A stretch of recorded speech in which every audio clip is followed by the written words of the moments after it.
E acompanhe com os olhos e coração atentos a leitura dos 21 primeiros versos.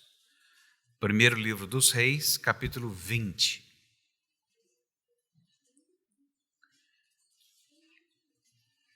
Capítulo 20.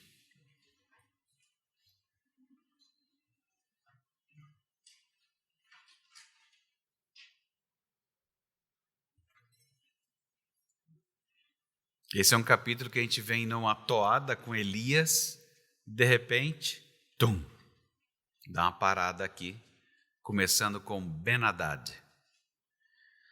A palavra de Deus diz assim: Ben-Hadad, rei da Síria, ajuntou todo o seu exército. Havia com ele 32 reis e cavalos e carros. Subiu, cercou a Samaria e pelejou contra ela. Enviou mensageiros à cidade a Acabe, rei de Israel, que lhe disseram: Assim diz Ben-Hadad: A tua prata e o teu ouro são meus, tuas mulheres e os melhores de teus filhos são meus. Respondeu o rei de Israel e disse: Seja conforme a tua palavra, ó rei, meu senhor, eu sou teu e tudo que tenho. Tornaram a vir os mensageiros e disseram: Assim diz Ben-Hadad: Enviei-te, na verdade, mensageiros que dissessem: Tens de entregar-me a tua prata, o teu ouro, as tuas mulheres e os teus filhos. Todavia, amanhã a estas horas enviar-te-ei os meus servos, que esquadrinharão a tua casa e a casa dos teus oficiais, meterão as mãos em tudo que for aprazível aos teus olhos e o levarão. Então o rei de Israel chamou todos os anciãos da sua terra e lhes disse: Notai e vede como este homem procura o mal, pois me mandou exigir minhas mulheres, meus filhos, minha prata e meu ouro, e não lhe neguei. Todos os anciãos e todo o povo lhe disseram: Não lhe des ouvidos, nem o consintas. Pelo que disse aos mensageiros de Ben-Hadad: Dizei ao rei, meu senhor: Tudo que primeiro demandaste de teu servo farei, porém isto agora não posso.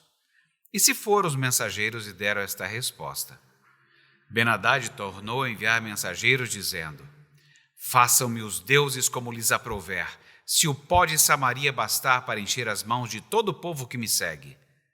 Porém o rei de Israel respondeu e disse: Dizei-lhe: Não se gabe quem se cinge como aquele que vitorioso se descinge, que equivale a não cante vitória antes da hora. Tendo Ben-Hadad ouvido esta resposta, quando bebiam ele e os reis nas tendas, disse aos seus servos: Ponde-vos de prontidão. E eles se puseram de prontidão contra a cidade. Eis que um profeta se chegou a Acabe, rei de Israel, e lhe disse: Assim diz o Senhor: Viste toda essa grande multidão? Pois hoje a entregarei nas tuas mãos e saberás que eu sou o Senhor. Perguntou a Acabe: Por quem? Ele respondeu: Assim diz o Senhor: Pelos moços dos chefes das províncias. E disse: Quem começará a peleja? Tu, respondeu ele. Então contou os moços dos chefes das províncias e eram 232. Depois contou todo o povo, todos os filhos de Israel, 7.000. Saíram ao meio-dia. Ben-Hadad, porém, estava bebendo e embriagando-se nas tendas, ele e os reis, os 32 reis que o ajudavam. Saíram primeiro os moços dos chefes das províncias. Ben-Hadad mandou observadores que lhe deram avisos, dizendo: Saíram de Samaria uns homens. Ele disse: Quer venham tratar de paz, tomai-os vivos. Quer venham pelejar, tomai-os vivos. Saíram, pois, da cidade os moços dos chefes das províncias e o exército que o seguia. Eles feriram cada um ao homem que se lhe opunha. Os sírios fugiram e Israel os perseguiu. Porém Ben-Hadad, rei da Síria, escapou a cavalo com alguns cavaleiros. Saiu o rei de Israel e destroçou os cavalos e os carros e feriu os sírios com um grande estrago. Até aqui a palavra do Senhor. Vamos falar com o nosso Deus? Bom Deus e Pai, toma-nos nas tuas mãos e dirige-nos nessa exposição, a fim de que ao expor a tua palavra nós consigamos ouvir a tua voz e sejamos edificados por ela. Nós oramos agradecidos no nome de Jesus. Amém. Um pequeno rascunho. esse texto é muito interessante, não é? Desde aquela resposta estranha do rei Acabe, que eu já contei para vocês o que seria. Ele mandou dizer para o rei, falou assim, olha, não canta vitória antes da hora, tá? E você imagina os caras iam ficar bravos. Ficou. Só que ele estava bêbado. E essa parte eu acho muito interessante. Olha, se eles vieram tratar de paz, tomem os vivos. Se vierem pelejar, tomem eles vivos. Isso aí é o álcool. Gente do céu, álcool faz coisas, não é? Inclusive dar ordens estúpidas como essa. Mas enfim, é legal ver essas coisas estúpidas no texto, mas perceber que você tem na verdade você tem 2 ciclos aqui. Eu vou pregar o sermão seguinte, e no sermão de hoje eu tenho alguma coisa que começa com uma crise, que ela vai crescendo, aí existe uma profecia, um profeta desconhecido aparece, e existe o cumprimento dessa profecia. Então eu tenho 2 histórias iguaizinhas, só com foco diferente. Essa de hoje, porque são 2 histórias sobre como as pessoas imaginam Deus. Na nossa história, Deus parece que não consegue lidar com coisas grandes e que estão em lugares diferentes de normalmente onde ele fica. Deus fica em Jerusalém. Sabe o que? Parece aqueles nichos. Coloca Deus em Jerusalém, põe um nicho e ele é tratado como um santinho desses que não tem como escapar. Se você colocar ele ali, ele tem que ficar ali. Então as pessoas não estavam entendendo que Deus poderia fazer alguma coisa contra os sírios que estão fora da terra de Israel. Ou imaginar que um exército de 7.000 desse conta de um exército de 140.000. Tinha que lutar um bocado, viu? Cada homem teria que abater muitos para poder dar certo essa batalha. Então, é esse o cenário que nós temos e essa é a crise. No próximo sermão, eles achavam que Deus não sabia lidar com certos aspectos geográficos, porque geralmente Deus é conhecido como Deus dos montes. Mas isso é para a semana que vem. Para hoje, é outra história. E é assim que a gente vai começar.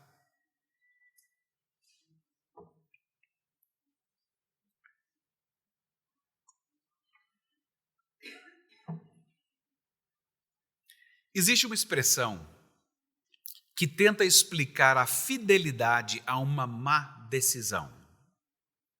Isso, no casamento isso chama só de teimosia, ou mula, ou qualquer coisa assim. Mas existe uma expressão que tenta explicar a fidelidade a uma má decisão. Chama-se escalada irracional do compromisso, ou falácia do custo irrecuperável. Isso é traduzindo mais uma expressão em inglês, que é o tal do sunk cost fallacy. Esse negócio aí. Uma pessoa ou um grupo, apesar de enfrentar cada vez mais resultados negativos em uma decisão ou até no investimento, continua a se comprometer mais e mais nessa decisão ou nesse investimento. E não pense você que você nunca faria isso. Quantas vezes você assistiu um filme ruim até o final? Ou ficou num show entediante porque você pagou? Ou comeu uma comida medonha porque você pagou? Você já aguentou? Você fala assim, filme é horrível, mas já estou há meia hora aqui. Vamos até o final. Agora estou até curioso de como acaba essa porcaria. Gera até curiosidade em coisa ruim. Pois é.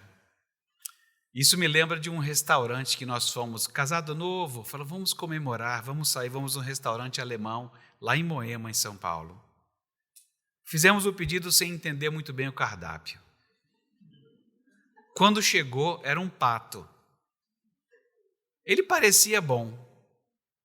O molho tinha uma cara maravilhosa, pela pintura, sabe, as cores escolhidas do molho. O molho era doce, completamente doce. E nós, na verdade, como vieram os bolinhos antes, a Beth comeu os bolinhos. E eu comi o pato. O famoso pagou o pato, né? Acho que vem daí a expressão. E eu comi aquele pato porque ele era caro. Eu não queria ficar no prejuízo. Mal saberia eu que eu passaria mal. e teria uma série de gastos para me recuperar. É isso, esse compromisso com más decisões.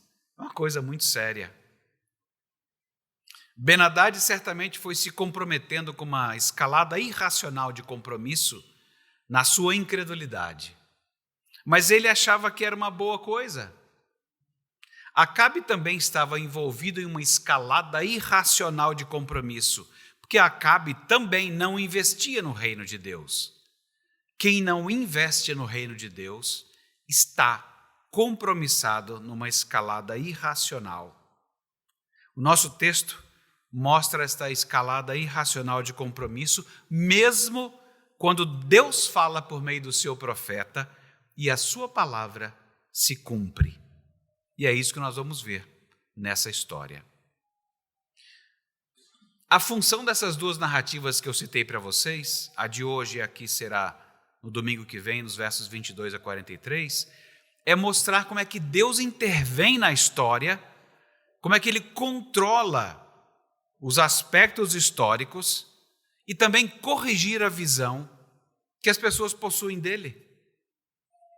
É uma denúncia do tipo: veja no que dá quando o compromisso das pessoas não é com Deus. Quando o compromisso das pessoas não é com Deus, vai haver algum tipo de uma escalada irracional.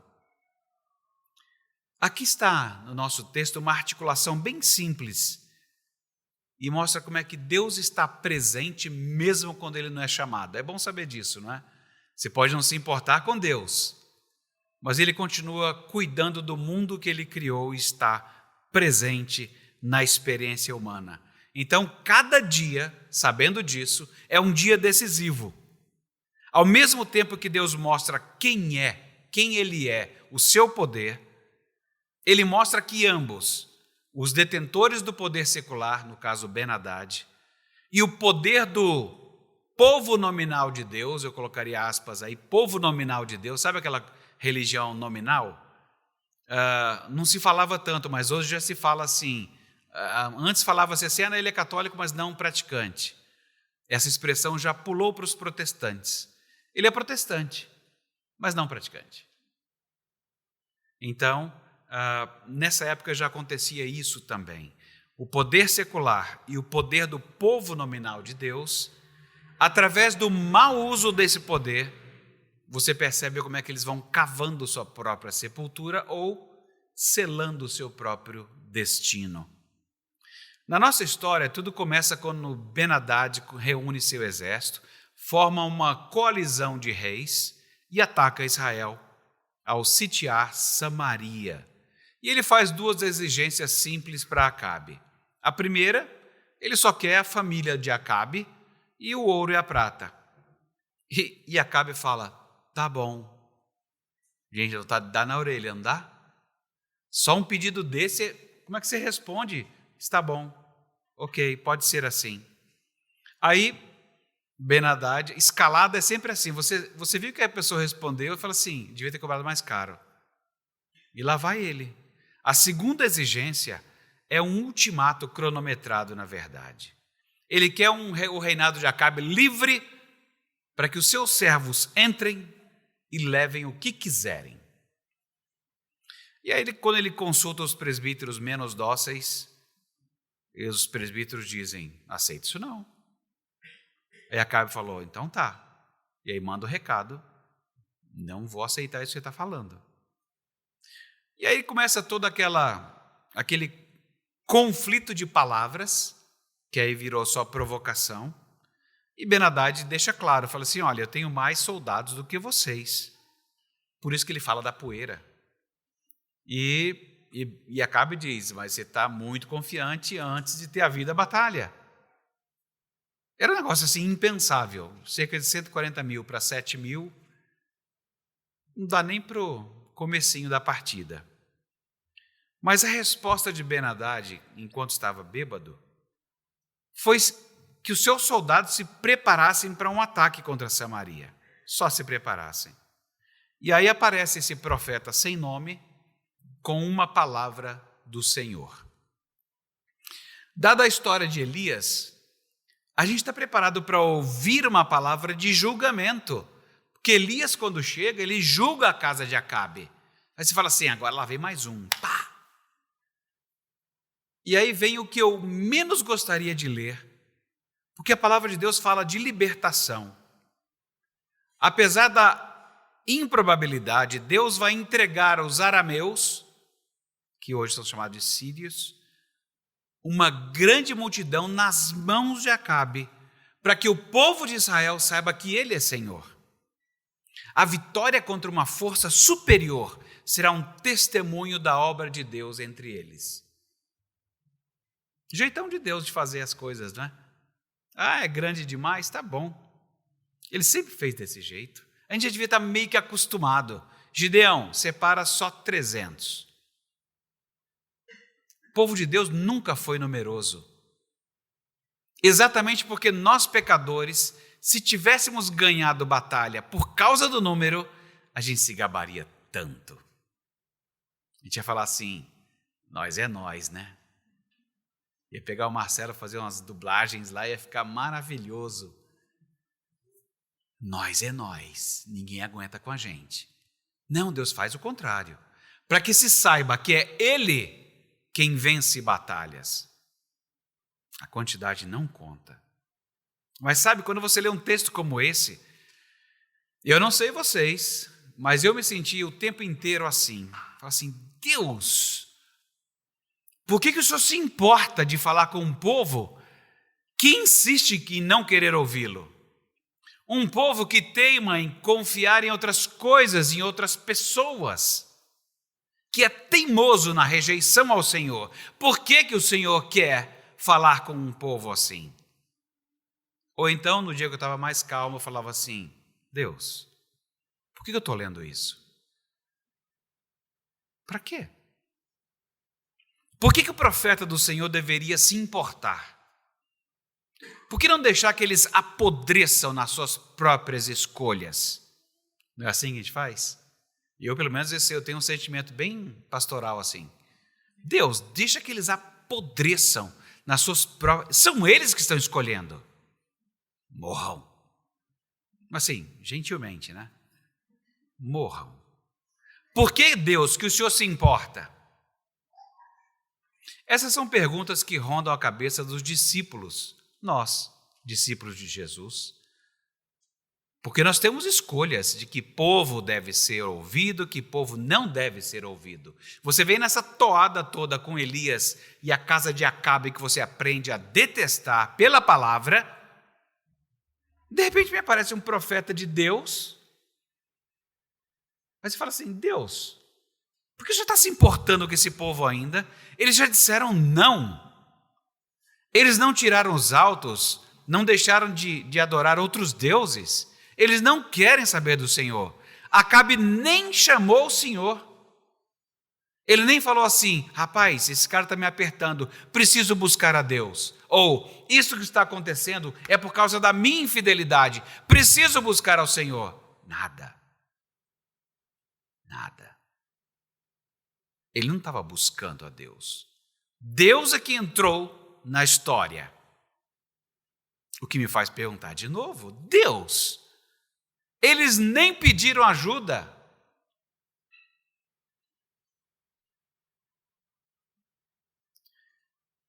É por isso que a gente é transportado, né? Está indo numa toada e o texto bíblico faz um tum.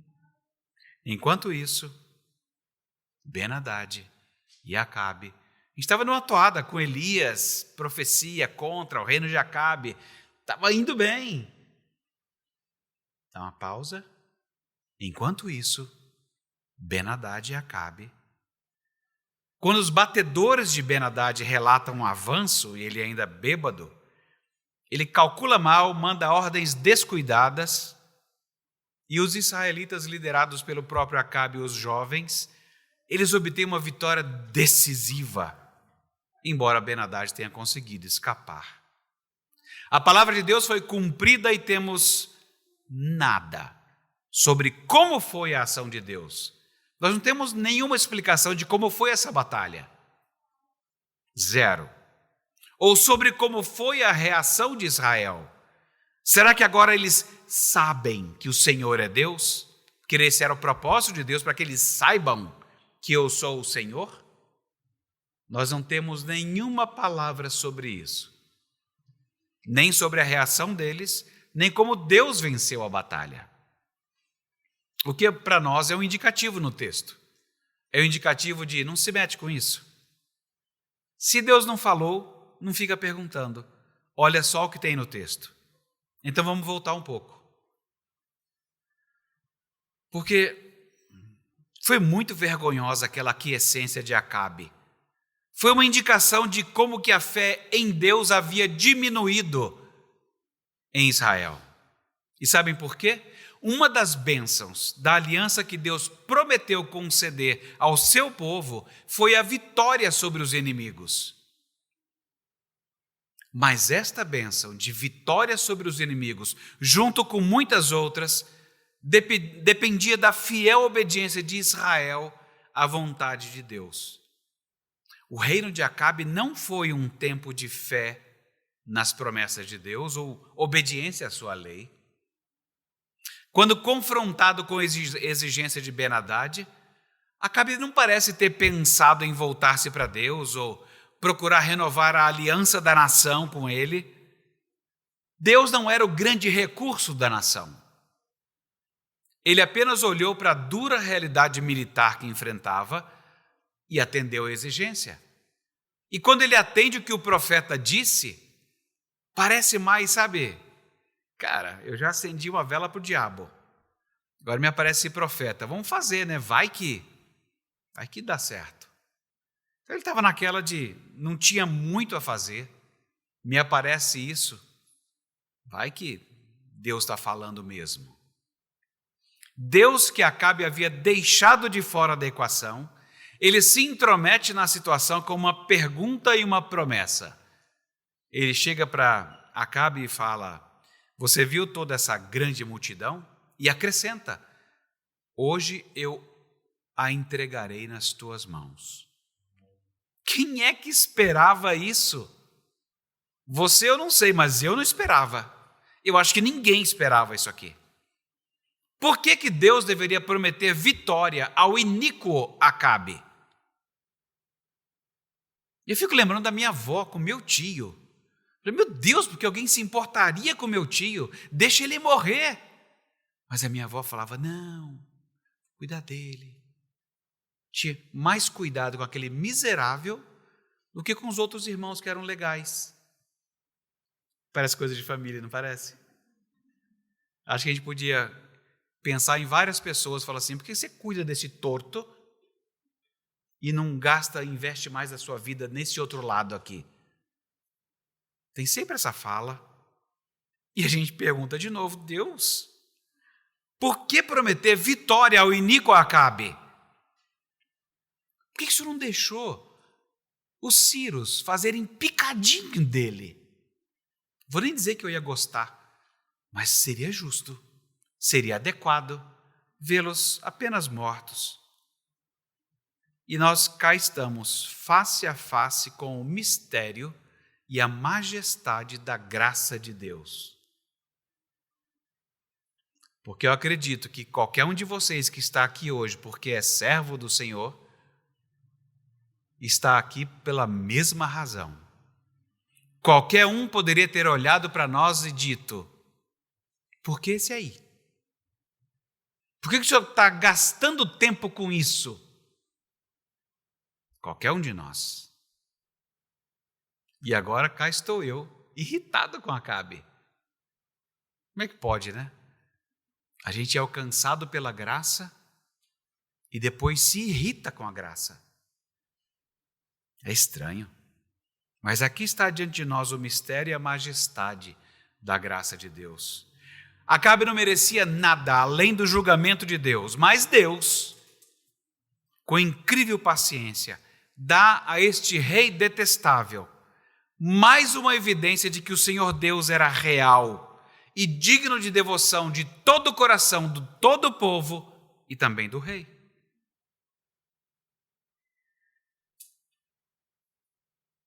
Deus foi bom em dar a Acabe uma palavra profética. Prometeu libertação de uma destruição certa. Entretanto, a graça de Deus ao falar com Acabe parece ter sido inútil para ele. Ele não expressa nenhum agradecimento. Ele era totalmente indigno dessa palavra de Deus, mas mesmo com a vitória que Deus dera, ele não se curva e não confessa a sua indignidade. Ele não se arrepende dos seus muitos atos perversos. Pelo contrário, à medida que ele ouvia o profeta falando, ele pressionava mais o profeta. Ele queria saber como é que a vitória seria alcançada.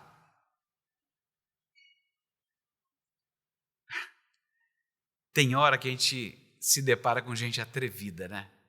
Gente que não tem muito trato ou educação e fala de qualquer jeito.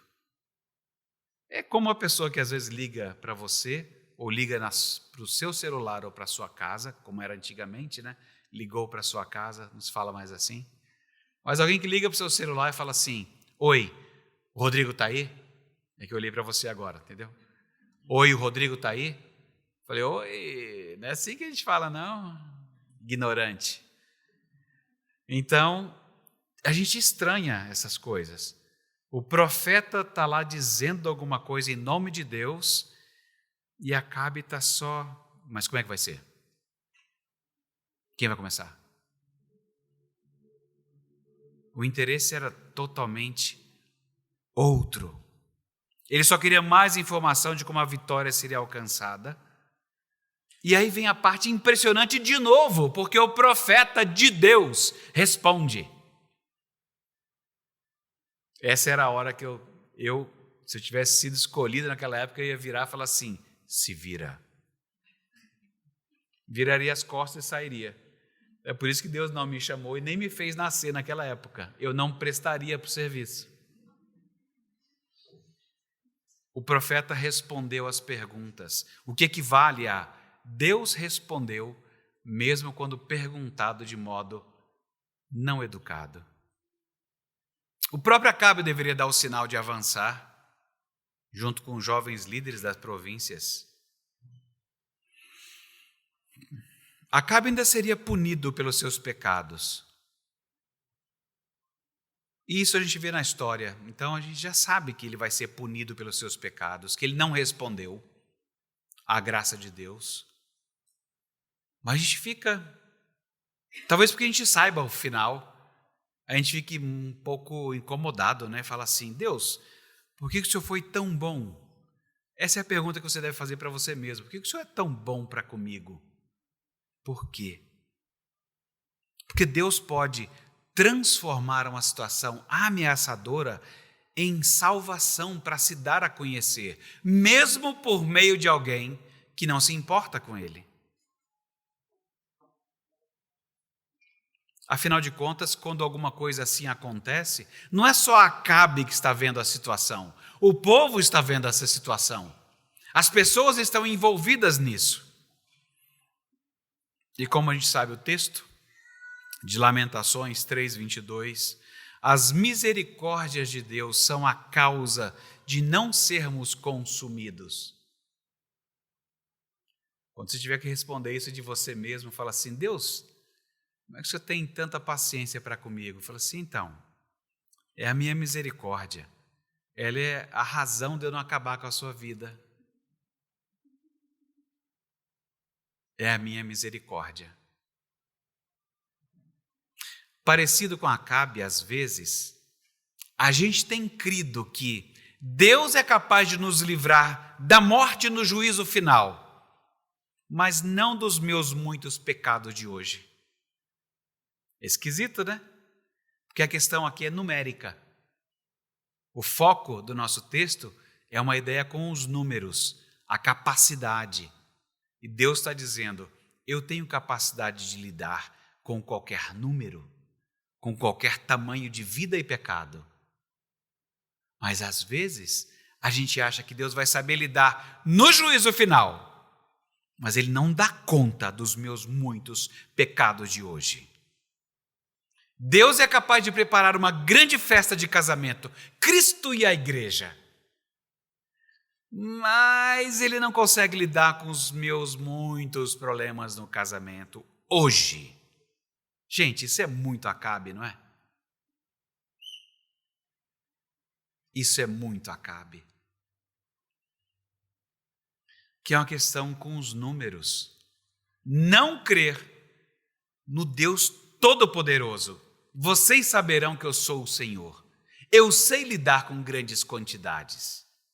Eu sei conceder vitória, mesmo diante de coisas numerosas. Eu não vou saber lidar com vocês, pequeno rebanho, com seus pecados? Pensa nisso. Sabe a falácia do custo irrecuperável? Tem gente que critica o evangelho a partir dessa falácia. Nesse caso, a pessoa que critica assume que, na melhor das hipóteses, Cristo morreu crucificado e acabou. Fim do cristianismo. E se as coisas derem errado? Em termos de discípulos, né? E agora? Eu não tenho mais isso. Cristo morreu e acabou. As pessoas se comprometem ainda mais, saem pregando, como se fosse verdade. É uma das acusações que a gente sofre.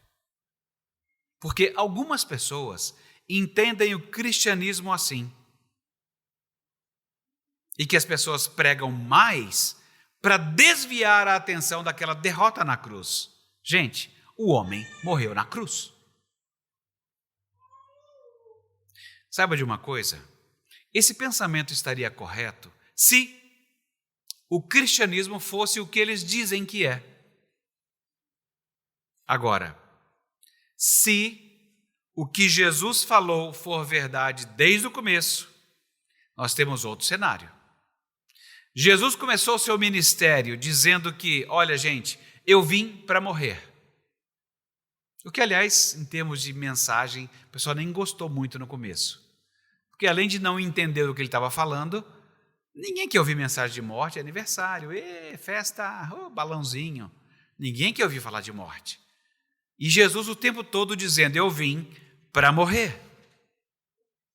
Ele era o único, de fato, que estava vendo a realidade.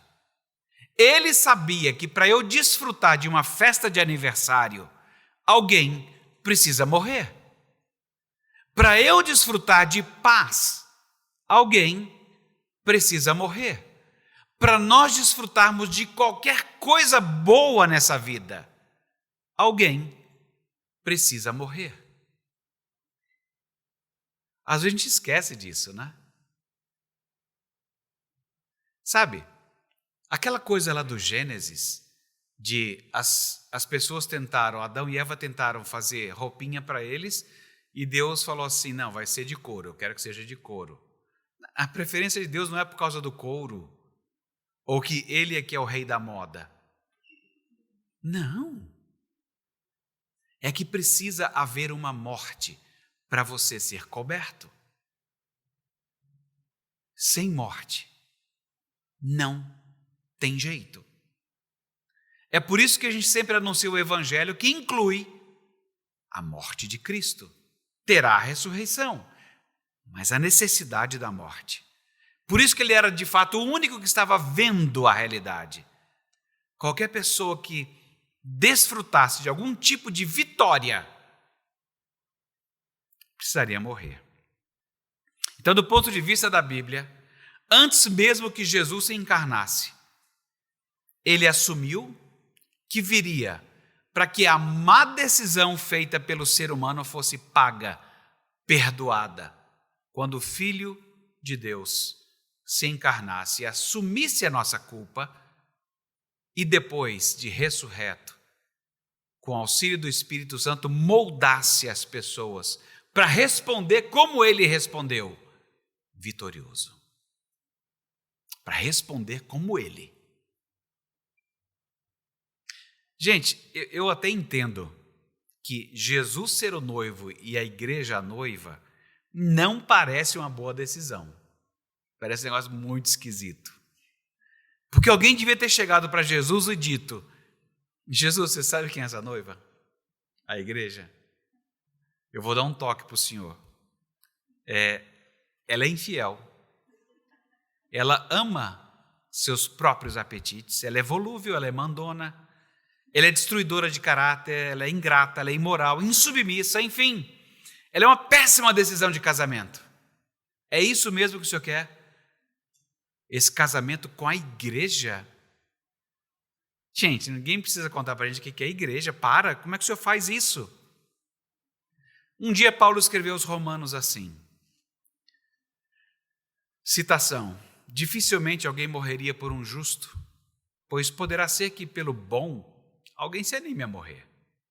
Mas Deus prova o seu próprio amor para conosco pelo fato de Cristo ter morrido por nós, sendo nós ainda pecadores. Logo, muito mais agora sendo justificados pelo seu sangue, seremos por ele salvos da ira. Nós fomos alcançados e fomos amados. Naquela fase, valia coisa nenhuma. Agora que Jesus está trabalhando na gente, já tem um preço, né? Já está um negocinho, dá até para fazer um escambo. Eu troco um presbítero para um diácono, troco alguns membros da igreja, mando de cá, vai para lá. Agora a gente já faz negócio. Mas antes, que era só um monte de lixo, que todo mundo passava e olhava e desdenhava, era assim. Foi nessa fase que ele olhou para nós e nos amou. Deus, ele é fiel a si mesmo, ele não tem ninguém maior por quem ele devesse jurar ou prometer. Por isso ele é fiel a si mesmo, porque ele é perfeitamente justo, misericordioso e bom. Com Cristo não é um custo irrecuperável, porque ele venceu todo o mal e sabe o que é o ser humano. E ele se dispôs a ser o ser humano perfeito para que a gente saiba como nós seremos. Para que você possa dizer não a esta ideia de fidelidade frente a uma má decisão, mas sempre segundo a sua palavra. Porque tem uns gaiatos, quando a pessoa ouve essa frase, né? Para você conseguir dizer não para esta ideia de fidelidade frente a uma má decisão. Eu morro de medo de dizer essas frases sem pensar nisso antes. Fala assim, não, vai ter um gaiato que vai pensar assim: pastor, eu fiz algo terrível e eu não vou mais continuar fiel à minha má decisão. Acho que eu estava certo aquele sermão lá. Aí, mas assim, o que foi de terrível que você fez? Eu me casei. Eu morro de medo, que tem gente que pode pensar isso. Ser humano, não brinca com ele. Você vai ser engolido pelas almas do inferno se você não prestar atenção no ser humano. Não, não. Por isso que eu disse que você será empoderado para romper com a ideia de fidelidade a uma má decisão, sempre segundo a palavra de Deus. O seu casamento, ele pode ter sido uma decisão impensada, não vou nem questionar isso. Mas você estaria desprezando, como Acabe, o poder de Deus em restaurar coisas que não têm mais conserto. Ou você acredita que tudo isso será recuperado somente na ressurreição do último dia? Mas que para agora já tem tanto, o volume já é tão grande que você começou a pensar como Acabe. Deus não está nesse negócio.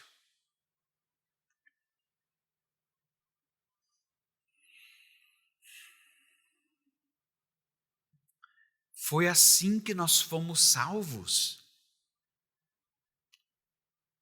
Nós éramos uma coisa que não tinha conserto. Como é que você pode acreditar que foi salvo e não acreditar que ele possa restaurar situações quebradas?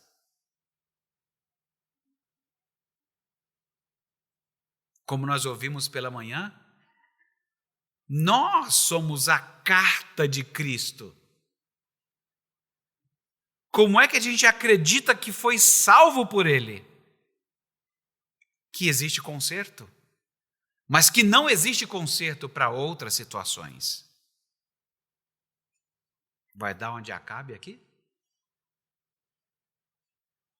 Pessoas ímpias como Ben-Hadad se comprometem com uma escalada irracional de compromisso e, no caso de Ben-Hadad, mesmo estando bêbado, que, aliás, é uma das condições nas quais a irracionalidade ganha cada vez mais escala. Acabe, irracionalmente, não consultou o Senhor Deus na pessoa dos profetas. Ele estava comprometido com as decisões ou escolhas idolátricas da sua esposa. Era assim que vivia o povo de Deus. Lembrem-se, o livro dos reis é um livro que está mostrando para nós as razões pelas quais Deus deu um pau naquele povo e mandou para o exílio. E uma delas era essa. Eles tinham o testemunho, eles tinham a profecia, eles tinham Deus se mostrando que Ele é capaz de restaurá-los, mesmo que eles estivessem muito quebrados, cometido muitos pecados. Deus é capaz de perdoar e restaurá-los. Então esse texto está escrito para nos dizer: cuidado! Alguém sem compromisso com o reino de Deus e a sua justiça pode ir pelo mesmo caminho de fidelidade a decisões irracionais. Quando você começa a abandonar o reino de Deus e a sua justiça, você cada vez mais vai ser fiel a decisões irracionais.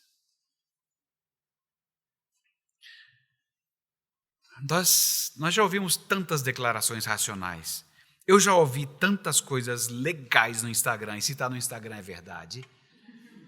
Eu já ouvi tantas coisas legais, sabe aquelas opiniões de aborto, ou então dessas questões do bate-boca com LGBTQ+, QIA, enfim.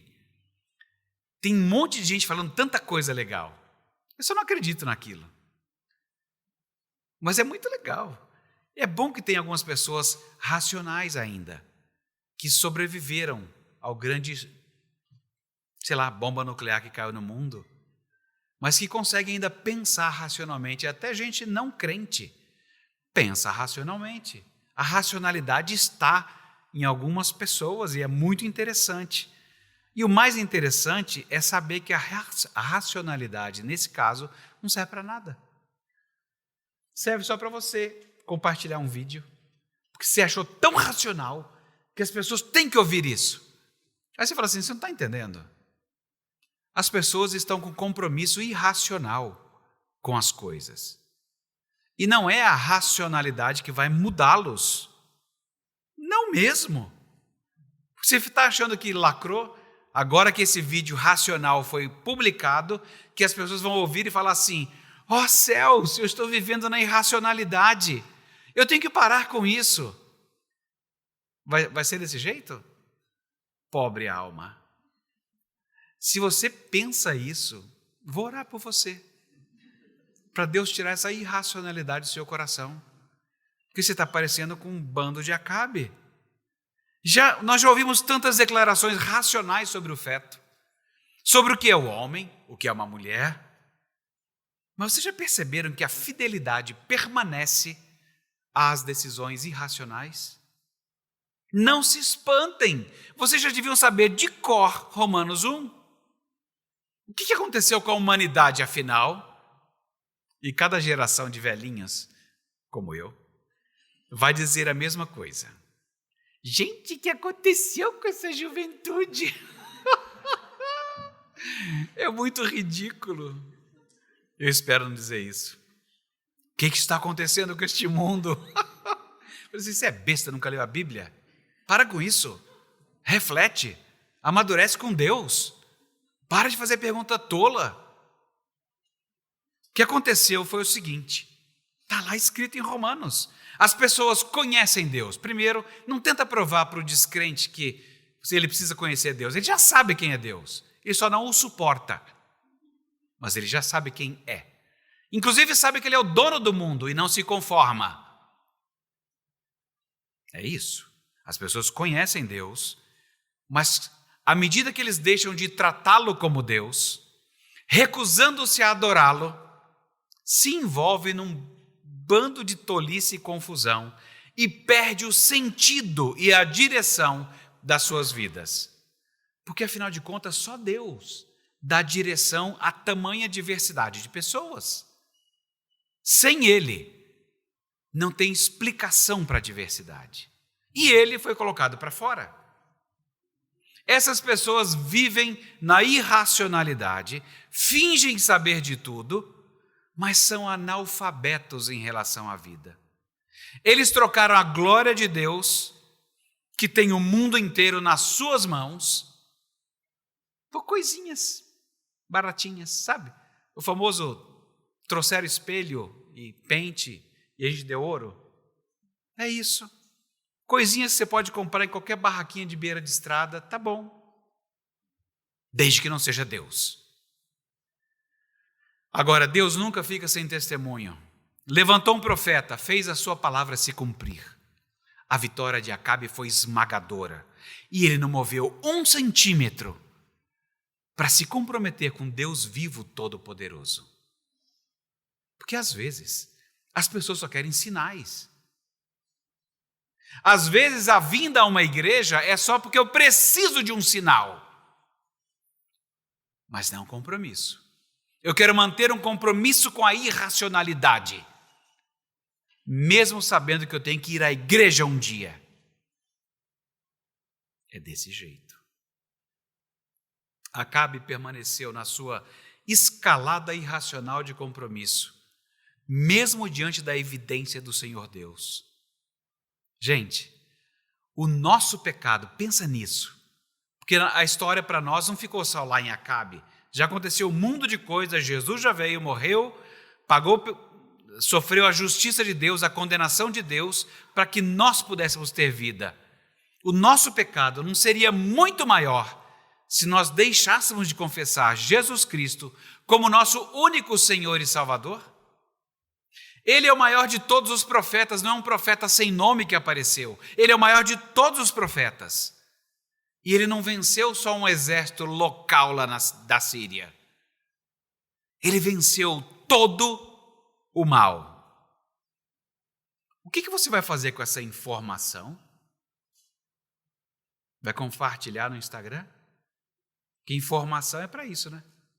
Passa para frente. Só que tem um problema. Deus nunca nos dá informações só para tomar conhecimento. Não foi para isso que ele fez a Bíblia ser inscriturada. Ele quer nos transformar, nos fazer cada vez mais parecidos com seu Filho, que é a nossa verdadeira humanidade. Então, o combate à irracionalidade não é o simples, mostre a racionalidade. Não. O combate à irracionalidade é pregue o Evangelho, mesmo que as pessoas não reajam a ele. É tudo o que você tem no texto. Profeta, fale a palavra de Deus, mesmo que as pessoas não reajam a ela quando ela se cumpre. Crente, pregue o Evangelho, mesmo que as pessoas não reajam a ele. Vamos pedir ajuda para Deus para isso? Bom Deus e Pai, nós precisamos de ajuda do Senhor. Porque o nosso coração, ele não é fácil. Há coisas de morte nele. Nós já recebemos do Senhor a vida, mas nós somos ainda pecadores, inclinados a nos opormos ao Senhor, àquilo que o Senhor ensina. E pedimos ajuda ao Senhor, porque não poucas vezes nós preferimos que as pessoas morram nas suas escolhas do que testificar do Teu Evangelho uma vez mais. Ajuda-nos, Senhor, a falar do Teu Evangelho, para que o Teu poder vença essa irracionalidade, porque nós não temos poder para isso. Toda racionalidade que pudéssemos apresentar seria só um raciocínio nosso. E nós sabemos que o pecado é mais profundo do que a lógica. Ele é um coração tomado. Ele é um coração que virou uma coisa de pedra. E somente o Senhor tem poder para isso. Ajuda-nos a continuamente testificar do Evangelho, mesmo quando a gente não foi chamado para isso, a fim de que a Tua palavra se estabeleça. Nós rogamos assim no nome de Jesus. Amém.